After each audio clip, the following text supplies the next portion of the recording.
Most of the phones Coolpad launched in India have redefined what you can expect from a budget phone. Coolpad Note 3, it was the first cheapest phone with a fingerprint scanner and 3GB RAM under 9,000 rupees. Coolpad Note 3 Lite, the cheapest phone with a fingerprint scanner and 3GB RAM even in 2017. Coolpad Note 5, first phone with 4GB RAM under 11,000 rupees. And now Coolpad Cool1, first phone to be released in India with dual camera setup under 15,000 rupees. Well, they did release other stuff too, which aren't that popular.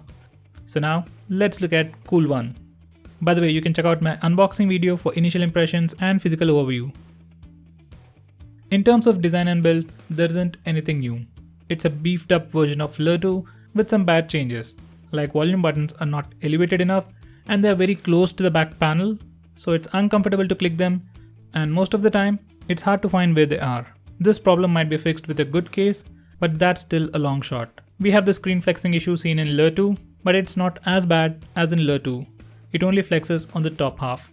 Besides this issue, everything else is very well built. We have a metal build with chamfered edges, a flat back and a camera bump. Fingerprint scanner on the back is easily accessible to the index finger. In terms of hardware, we have everything. We have all the basic sensors including LED notification light, FM radio, compass. We also have gyroscope, so you can use it for VR games and 360-degree videos. We have OTG support, but you need to have a compatible OTG adapter. I'll leave a link for that in the description area. We also have an IR blaster on the top. We can use it to control your TV, AC or anything with an infrared receiver. But like with all the LeEco phones, you have to use the inbuilt app to use the IR blaster. Other third-party apps like Peel doesn't detect the IR blaster, which is a disappointing thing. Next, we have a fingerprint scanner on the back. It is easily accessible to the index finger. It unlocks the phone very quickly, only when the display is on. If the display is off, it takes around 1 or 2 seconds, or at least it feels too long. On the left, we have the SIM card tray that houses 2 nano SIM cards.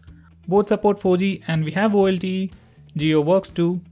Unfortunately, we don't have SD card support. So if you need additional storage, you have to look at OTG pen drives and OTG adapters. By the way, I didn't face any issues with call quality or Wi-Fi or Bluetooth connectivity. I have used all the popular Coolpad phones from Note 3 Lite to Note 5, and all of them, including Cool1, have the same horrible haptic feedback. It sounds irritating and I have disabled it completely. We have a 5.5-inch Full HD IPS display protected by a Corning Gorilla Glass 3. It has good viewing angles, good color reproduction, but its brightness levels are low when compared to other phones in its price range. It's great for indoor use, but you will struggle a little in direct sunlight. That's the only disappointing thing about the display. As you can see, it has huge black borders. I personally don't like it right out of the box, but you might ignore them after a few days. On the rear, we have the dual 30-megapixel camera with f2.0 aperture, phase detection autofocus and dual tone dual LED flash. One of them is a monochrome sensor and another one is an RGB sensor. On the front, we have the 8-megapixel camera with f2.2 aperture with 1.4 micron pixel size. You can check out my camera review for more information, but here's the gist. This is the first phone with dual camera setup under 15,000 rupees and they do work really well. Images from the monochrome sensor are quite unique, and the normal images we take have much deeper blacks. You won't be able to notice these blacks easily unless you compare it with other phones. Dynamic range and color reproduction are good. Both the rear and front facing cameras are wide angle and are very good. Classic mode, SLR mode, 4K video recording are the highlights of this camera. Just so you know, cameras are good for the price but not outstanding, so don't get your hopes too high. Cool1 comes with a Snapdragon 652 processor with Adreno 510 GPU, 4GB RAM and 32GB internal storage. Out of the 32GB, you get about 24GB for your user apps and user data. These are the benchmark scores.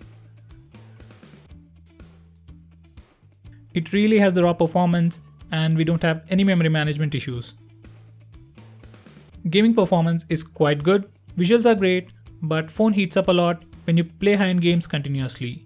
I have seen a maximum of 55 degrees of screen temperature while playing Modern Combat 5 continuously for more than 15 minutes. For normal usage, there is no heating issue. Unlike all the previous Coolpad phones, this phone comes with EUI from LeEco, and it's a great improvement over Coolpad's Cool UI, but it's still not perfect yet. It comes with some bloatware and some bugs. It has all the basic software features, but it's missing some of the best ones from CoolUI, and it doesn't have all the features of EUI seen in LeEco phones like dual apps. And to make things even worse, UI itself is not very responsive. We have a redesigned recent apps page with notification toggles and some quick shortcuts, and the notification area is completely empty. Software is more about personal preference and it affects your entire user experience. So check it out and you be a judge of it. If you want my opinion, I don't like it. I would prefer MIUI or Lenovo's Pure UI instead of this. They offer more features, better and responsive UI. Audio experience over audio jack is good. There's nothing special about it, but it's good to have an audio jack. We have a mono speaker at the bottom under the right grill, and it's loud enough for a small room. By the way, we don't have any Dolby Atmos on this phone. We have a 4000 mAh battery, and battery life on this phone is amazing. You can thank DOS for that. We also have power profiles and auto start permission to further improve the battery life.